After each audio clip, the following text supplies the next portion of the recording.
The book of Genesis tells the story of a catastrophic flood that reshaped the earth. This was to protect humanity from the corruption of the fallen Watcher angels and Nephilim. This flood, sent by God as a judgment on the fall of humanity and the Nephilim which the Watcher angels birthed to corrupt God's creation, covered the entire globe. The Bible describes a relentless downpour that lasted for 40 days and 40 nights, yet the floodwaters persisted around the world for over a year, which gave time for regrowth. Water also burst forth from the depths of the earth.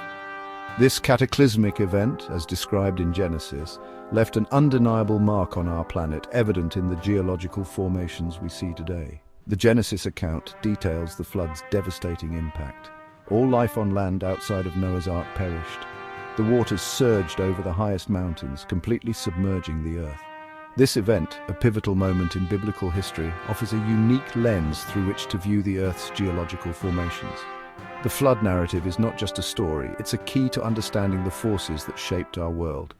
The Bible's account provides insights into the Earth's history that challenge conventional geological theories. By examining the evidence through the lens of Scripture, we can gain a clearer understanding of our planet's past. The flood, as described in the Bible, was an event of unimaginable power and destruction. It reshaped the Earth's surface, leaving behind a legacy of geological wonders that continue to inspire awe and wonder.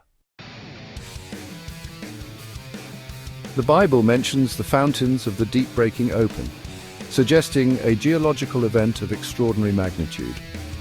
This event, which we can understand as runaway subduction, played a crucial role in the flood. Runaway subduction occurs when the Earth's tectonic plates move rapidly, causing massive upheaval.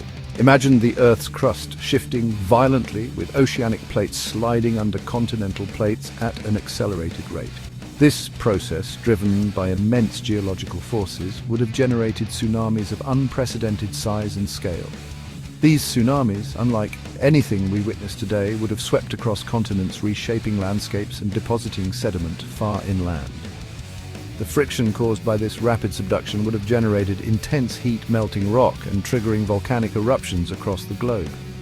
These eruptions would have released massive amounts of lava, ash and gases into the atmosphere, further contributing to the cataclysmic conditions of the flood. The Earth's surface would have been a scene of unimaginable chaos and destruction. This runaway subduction, a geological phenomenon with the power to reshape the planet, provides a compelling explanation for the scale and intensity of the biblical flood. The evidence of this event is etched in the Earth's crust, waiting to be deciphered.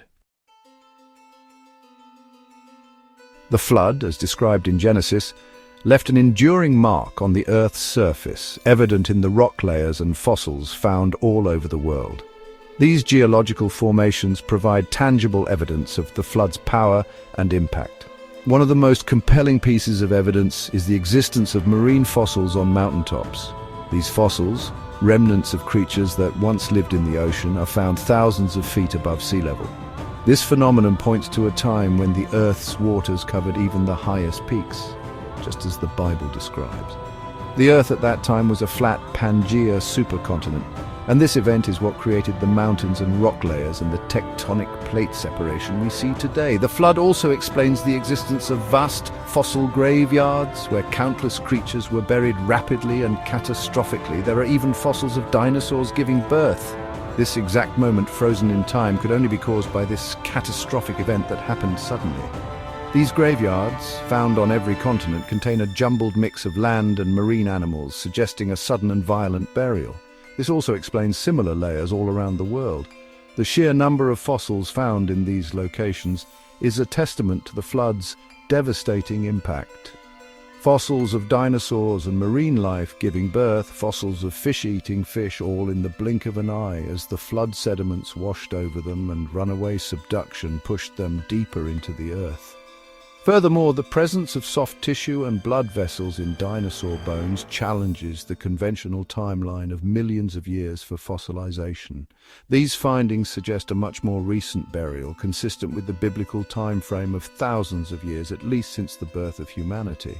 As angels, the earth itself and the universe existed long before this event ever occurred. The discovery of these delicate structures preserved within fossilized bone is a remarkable testament to the rapid and catastrophic nature of the flood. The geological record, far from contradicting the biblical account, provides compelling evidence to support it. It is the most plausible explanation, as this process would have vastly accelerated the aging and fossilization, making them seem exponentially older due to the immense sedimentation pressures. The Earth's rock layers, tectonic plate movement, and fossil record and bent rock layers tell a story of a global flood that reshaped our planet.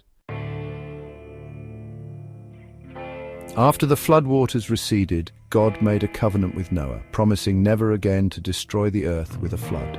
The sign of this covenant was the rainbow, a beautiful and enduring symbol of God's promise. This promise has profound geological implications. The rainbow serves as a reminder that the geological processes we observe today are not necessarily the same as those that shaped the earth in the past. The flood was a unique event, a catastrophic judgment that will not be repeated. While God continues to work through natural processes, the rainbow reminds us that He is also capable of intervening in extraordinary ways.